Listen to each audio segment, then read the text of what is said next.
Hi everyone, I am Robert Ogie. I am the pastor of Cutler Bay Worship Center right here in beautiful Cutler Bay, Florida. And this is going to be chapter 6, chapter 6 of the book of Proverbs that we are looking at this month. We're looking at the book of Proverbs, so I hope you're joining us this morning, this afternoon, I guess is what it is. And if you hear some music in the background, that's because it's Saturday, and sometimes we just have loud music in our house. So if you hear that, that's all that is. If you hear big bangs, it's because we got roofers up there as well. But I think they're taking a break, which is why I'm choosing to do this now. But we're going to jump right in. Chapter 6 of Proverbs. And it's, again, those little titles at the top of chapters in the Bible, they give you good hints about what you're about to read. It says this in the New Living Translation: lessons for daily life. Who doesn't want those? Who doesn't want lessons for daily life? So starting in verse 1 and really reading through this, it's just this amazing breakdown of what we can do to have a good life.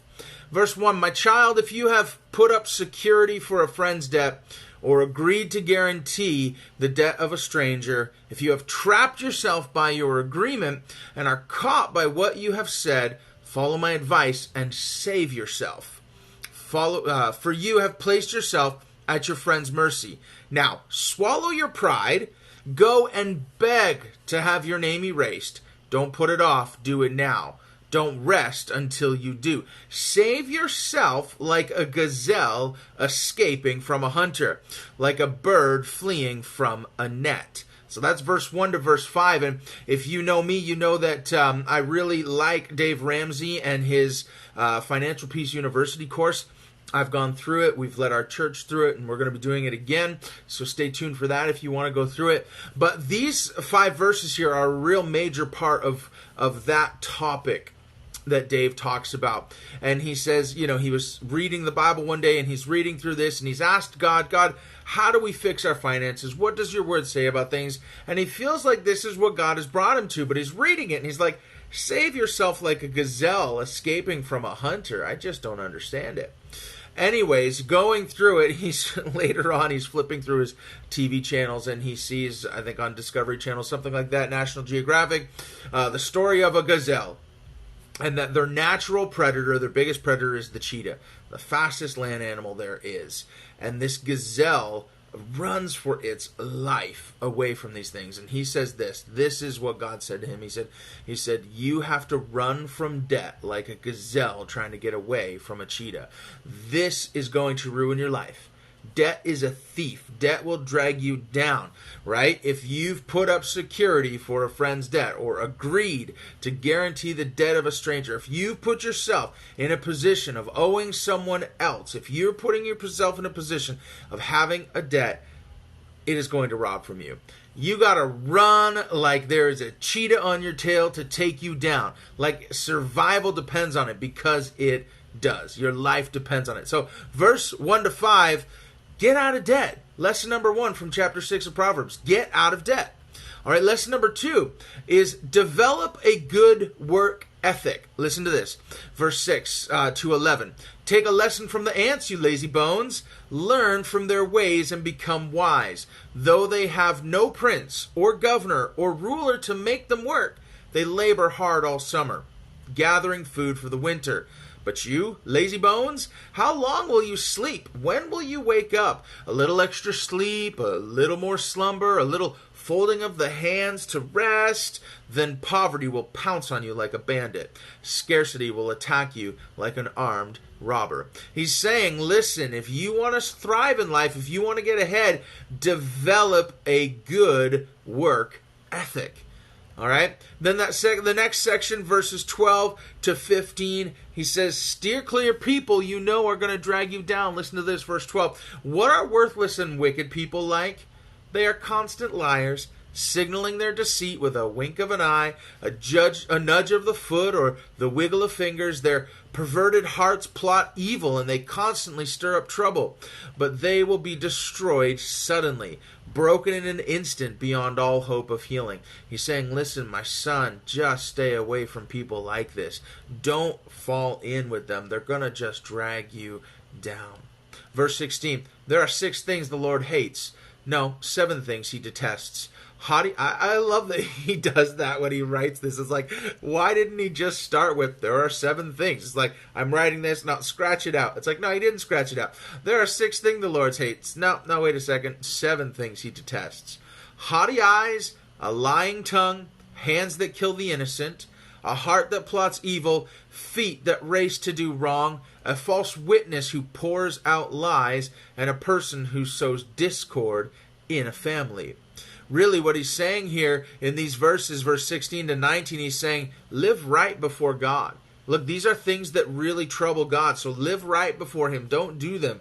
You are called to a higher standard. You are called to live righteous before your God. So don't do these things. He don't like them. All right. Verse 20, my son, obey your father's commands and don't neglect your mother's instruction. I woke up this morning and I'm like, I hope Proverbs 6 has some about moms in there because today is my mother's birthday. So happy birthday, Mom. You'll get a call from us in a little bit. We'll do some FaceTime and talk to you. But happy birthday, Mom.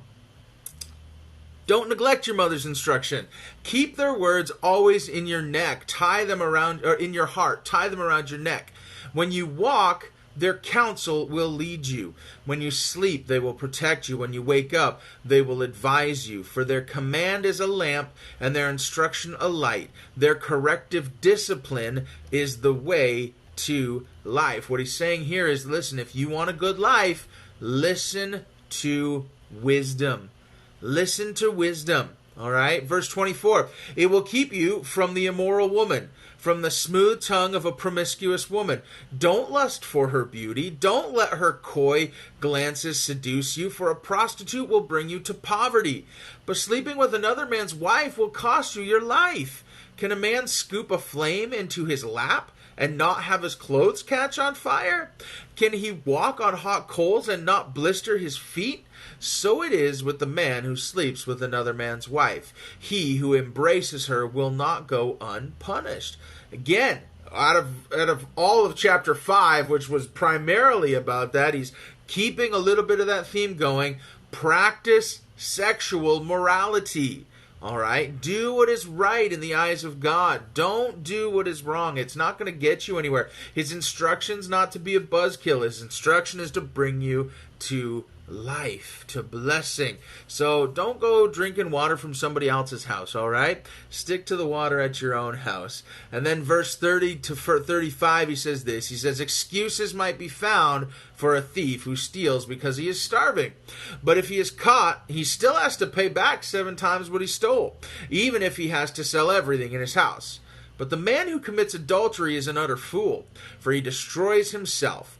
He will be wounded and disgraced. His shame will never be erased. For the woman's jealous husband will be furious, and he will show no mercy when he takes revenge. He will accept no compensation, nor be satisfied with a payoff of any size. When I read those last verses, verse 30 to 35, what that says to me is be content with your life. Be content with your life. Proverbs chapter 6 is this little package here of like, if you want a good life, follow these steps. Number 1, get out of debt. Just run from it as fast and as hard as you can. Do whatever it takes to not owe anyone anything. Number 2, develop a good work ethic. That's going to help in number 1. You work hard, you're going to get paid, you're going to have favor. All right. Number 3, steer clear of people who you know are going to drag you down. A lot of people say, I've read a lot of business books and things like that, and they say, like, you are the product of the 5 people you spend the most time with. So surround yourself with good people that will bring you into good things. Number 4, live right before God. Listen, read the Word of God, get into it, find out what God says about living righteously before Him. Now, we know we are made righteous by what Jesus Christ did on the cross, but that doesn't mean that we can just go ahead and live any way we want, right? Paul says, should we sin more so that we can experience more grace? Absolutely not. Is the point of grace that no matter what we do, God still loves us? Yes, absolutely. But that doesn't give us freedom to just go and do whatever we want. It actually gives us the freedom to live rightly before God without the pressure of that being how we get saved. That's what grace does. Grace removes that pressure of like, I better get it right or I'm not going to get saved. No, I'm already saved. Now I can just live rightly before him to honor him because I love him. All right. Chapter 6 is listen to wisdom. Foundational. I mean, this is going to be all through the Proverbs. Listen to wisdom. It is just what we need to do. Find people that know what they're talking about, read the Word of God, and surround yourself with wisdom so you can have a good foundation of what to walk on.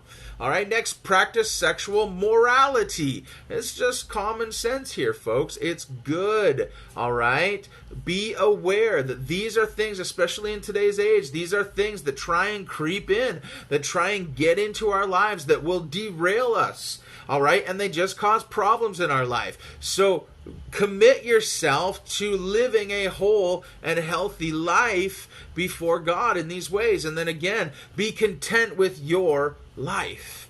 Be content with your life. You know, Paul says, I've learned how to be content with a lot and with very little. Why? Because I know that in all things God is with me. The more you develop your relationship with God, the more content you will be in all circumstances. But if you work like an ant, develop that work ethic, get yourself out of debt, steer clear of people that are going to drag you down, live rightly before God, and listen to wisdom, you're going to have a good life. It's going to happen. All right? I love Proverbs 6. This is a good chapter. Well, I hope this is blessing you. If it is, why don't you go ahead and share it so that others can be encouraged as well. And I'll see you tomorrow. All right? If you're going to join us on Sunday morning at our church, we do service at 10:30 in the morning, both on Facebook and YouTube right now.